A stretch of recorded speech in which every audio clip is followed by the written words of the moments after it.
మళ్ళీ తెలంగాణ ఉద్యమంలో తెలంగాణ 4 కోట్ల ప్రజలకు ఒక గొప్ప ఆలోచనను అందించి వ్యూహాత్మకంగా ఎత్తుగడలతో తెలంగాణ రాష్ట్రాన్ని సాధించడంలో ముందు భాగాన నిలబడ్డ ప్రొఫెసర్ జయశంకర్ గారు ఈ భూపాలపల్లి ప్రాంతానికి సంబంధించిన గొప్ప వ్యక్తి, ఈ ప్రాంతానికి సంబంధించిన వారే. ప్రొఫెసర్ జయశంకర్ గారి ఆలోచన, కాళోజీ గారి ఆవేశం, తెలంగాణ ఉద్యమంలో ఈ వరంగల్ కిల్లా మనకందరికీ ఆదర్శంగా నిలబడి ఈనాడు తెలంగాణ రాష్ట్రాన్ని సాధించడంలో ఈరోజు మనం విజయం సాధించినాం. ఇదే కాదు, ఈనాడు తెలంగాణ రాష్ట్రమే కాదు, పక్కనున్న ఆంధ్రప్రదేశ్ ఇతర రాష్ట్రాలలో వెలుగులు చిమ్మడానికి కారణం ఈ నల్ల బంగారాన్ని వెలికి తీస్తున్న సింగరేణి కార్మికులు ఈరోజు దేశానికి ఆదర్శం. ఈరోజు సింగరేణి కార్మికుల యొక్క శ్రమ, తమ రక్తాన్ని చెమటగా మార్చి నల్ల బొగ్గును బంగారంగా వెలికి తీసి ఈరోజు లోకానికే వెలుగులను అందిస్తున్న ప్రాంతం భూపాలపల్లి ప్రాంతం. సింగరేణి కార్మికుల యొక్క ప్రత్యేకత తెలంగాణ ఉద్యమంలో మనం చూసినాం. ఆనాడు రాష్ట్ర సాధన ఆలస్యమైనప్పుడు కేంద్ర ప్రభుత్వం మీద సీమాంధ్ర పాలకులు సమైక్య పాలనలో ఒత్తిడి తెచ్చినప్పుడు ఇక తెలంగాణ రాష్ట్ర సాధన ఆనాటి రాజకీయ పార్టీలతో అసాధ్యం అనుకున్నప్పుడు వేలాది మంది సింగరేణి కార్మికులు నడుం బిగించి పిడికిలెత్తి కొట్లాడి తెలంగాణ రాష్ట్రాన్ని సాధించడానికి కారణమైన సింగరేణి కార్మికులు ఈ ప్రాంతానికి ప్రాతినిధ్యం వహించడం మన అందరికీ కూడా గర్వకారణం అని చెప్పి నేను ఈ వేదిక మీద నుంచి చెప్పదలుచుకున్నా. మిత్రులారా, ఈనాడు మీకు అందరికీ తెలుసు, భూపాలపల్లి అనేది ఒక చిన్న కుగ్రామంగా 500-600 జనాభాతో మొదలయ్యి ఆనాడు అన్న పెద్దలు నందమూరి తారక రామారావు గారు మొట్టమొదట ఈ భూపాలపల్లిని మండల కేంద్రంగా మార్చి మొట్టమొదటి పునాది రాయి ఈ ప్రాంతంలో సింగరేణి బొగ్గు ఉత్పత్తికి ఆనాడు పెద్దలు ఎన్టీ రామారావు గారు ఇక్కడ పునాది వేయడం జరిగింది. ఇక మళ్ళీ భూపాలపల్లి వెనక్కి తిరిగి చూడలేదు. ఆ తర్వాత అభివృద్ధి పదం వైపు నడుస్తూ 600 జనాభా, ఈనాడు 60,000 ఓట్లతోని జిల్లా కేంద్రంగా భూపాలపల్లి మున్సిపల్ కార్పొరేషన్ మున్సిపాలిటీగా ఈరోజు రాష్ట్రానికే వన్నె తెచ్చే ప్రాంతంగా అభివృద్ధి చెందింది. ఈనాడు మన కళ్ళ ముందల్లే చిన్న గ్రామం నుంచి జిల్లా కేంద్రంగా భూపాలపల్లి అభివృద్ధి చెందింది అనంటే ఆనాడు కాంగ్రెస్ పార్టీ చేసిన అభివృద్ధి ఈరోజు ఈ ప్రాంతం అభివృద్ధికి కారణమైంది. అయితే మిత్రులారా, నిన్న మన కొంతమంది ప్రకటనలు చేస్తున్నారు, నేను నిశ్చితంగా గమనిస్తున్నా.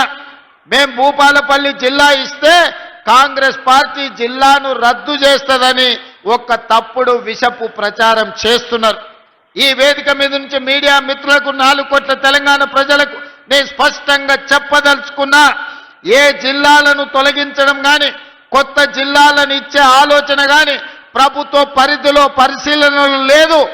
ఎన్నడైనా జిల్లాలను పునర్వ్యవస్థీకరించాలి, లేకపోతే రేషనలైజ్ చెయ్యాలి అనంటే బహిరంగంగా ప్రజలకు చెప్పి శాసనసభలో చర్చ చేసి ప్రతిపక్షాల సూచనలు తీసుకున్న తర్వాతనే జిల్లాల గురించి ఆలోచన చేస్తాం.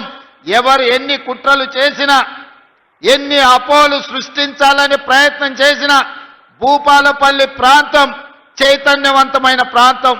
ఎవరు ఏ కుట్రలు కుతంత్రాలతోని ఈరోజు తప్పుడు ప్రచారం చేస్తుండ్రో పసిగట్టగలిగిన శక్తి ఈ ప్రాంత ప్రజలకు ఉన్నది. భూపాలపల్లి జిల్లా ఎక్కడికి పోదు, జిల్లా కొనసాగుతుంది. అభివృద్ధి పదం వైపు నడిపించే బాధ్యత మన ప్రభుత్వం తీసుకుంటుంది.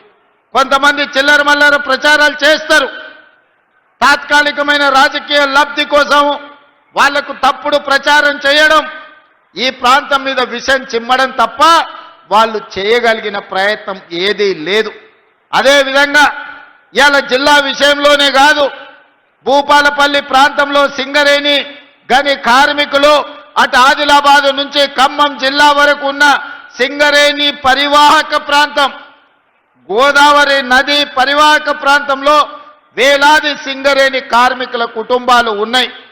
మెడికల్ అన్ఫిట్ ఏదైతే మీకు బోర్డు ఉన్నదో కాంగ్రెస్ పార్టీ ఆ బోర్డును రద్దు చేస్తుంది. భవిష్యత్తులో సింగరేణి కార్మికులకు వాళ్ళ వారసత్వ ఉద్యోగాలు కానీ మెడికల్ బోర్డు ఇచ్చే అన్ఫిట్ సర్టిఫికెట్ తోని వాళ్ళ కుటుంబ సభ్యులకు వచ్చే ఉద్యోగ ఉపాధి అవకాశాలు పోతాయి.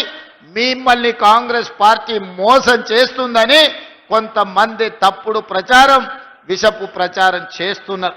అసలు ఈ ఆలోచన ఎక్కడి నుంచి వచ్చిందో, ఈ అవసరం ఎవరికి ఉన్నదో నాకైతే అర్థం కాలేదు. అందుకే మిత్రులు జనక్ ప్రసాద్ గారికి, పెద్దలు దుద్దిల్ల శ్రీధర్ బాబు గారికి నేను విజ్ఞప్తి చేస్తున్నా.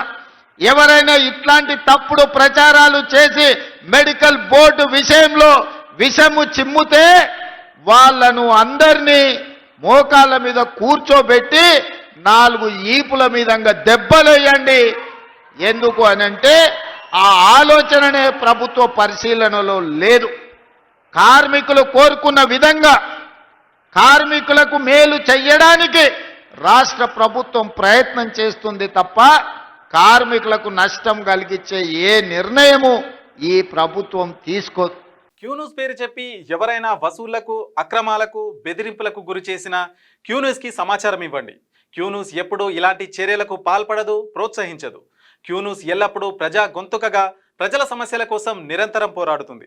మీకు ఎలాంటి సమస్య ఉన్నా క్యూన్యూస్ని కాంటాక్ట్ అవ్వండి. సంప్రదించవలసిన ఫోన్ నెంబర్ 7569534968 8688926084.